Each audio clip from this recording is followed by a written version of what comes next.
Welcome to today's 5-Minute Friday. I am delighted to be joined today by Mark Stelzner, who is the founder and managing principal of IA. Mark, I think you and I have known each other for probably sort of 15 years. And over the 15 years, we've had many regular discussions and debates about the future direction of HR, technology, benefits, so on and so forth. And I'm delighted that you're going to share some of your thoughts and ideas and some of the trends that you're seeing that were happening, I think, anyway, but potentially being accelerated as a consequence of the pandemic. So, Mark, what are some of the interesting things that you're seeing? Well, first of all, good to be with you, my friend. I miss you. I'm looking forward to us raising a glass at some point in the future. But, one of the things that we've recognized that was amplified through the pandemic, and we're not through it, right? Let's just acknowledge that first and foremost, is the fact that there was a tremendous amount of effort and emphasis on the power of the individual, the importance of seeing the whole individual, right? And almost no one was immune from economic, physical or financial hardship, financial, physical, or emotional hardship over the course of the pandemic. So employers, right, for years, for as long as we've known each other, have said, listen, your well-being in these moments that matter is something that we will invest in, and we will invest in materially.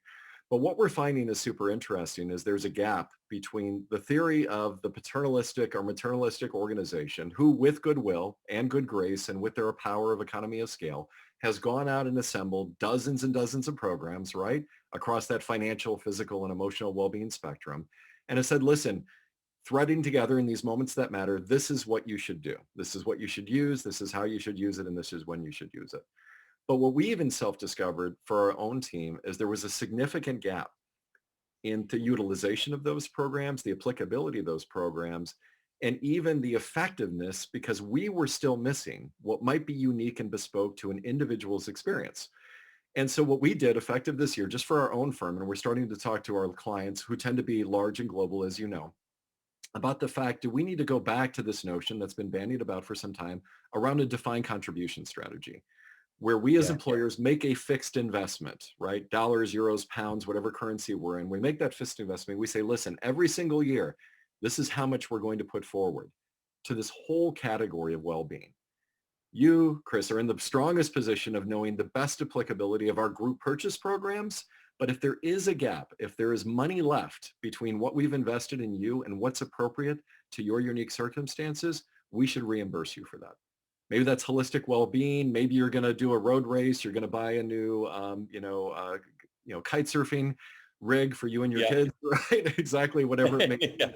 But is it not incumbent upon us to recognize the individual and for the individual, therefore, to declare, almost independently of the fealty that we offer as employees, what the applicability of that financial investment should be to them?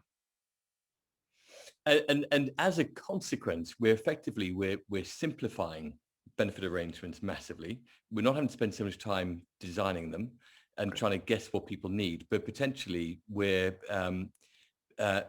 but it's going to be a lot more valued by people because they're choosing what they really believe in and what is relevant to them. That's exactly right. And I think, as a center of expertise or center of excellence, if you're a total rewards leader out there, we seem to think in plan years, right? So we're going to look at new programs and they're going to be effective January 1st, or if you're off cycle, maybe March or April 1st or May. But nonetheless, the employee has changed. Their life has changed, has been fluid, has been dynamic like everything in the world today. And our needs in January are different than our needs in July, that are different than our needs in December. And I think intrinsically, as people and as leaders, we understand that. But as we're programming and seeking these new innovative programs, we tend to think of them in a cycle. But someone might thread in and out, right, of their needs and utility of each of these programs. So why not give them the freedom and the independence to do so? And then we're really looking at a marketplace concept, that the employer's job is to try to assemble a marketplace to the extent that they can, offer the dollars or euros or pounds of support, and let the employee use that marketplace to purchase and deploy the services. And if there's something that's not in that marketplace and they still have dollars left, submit a receipt, have it be approved. And you're right, we're talking about mass simplification of, frankly, a very, very overly complicated benefits ecosystem globally. I think that's the big opportunity. Yeah. And Mark, thank you very much for sharing, because if there's a year that has shown why we need flexibility as individuals, it's been the last 12 months. Mark Stelzner, really appreciate you coming on it and sharing some of your insights. Absolutely fantastic. Good to see you. Thank you so much.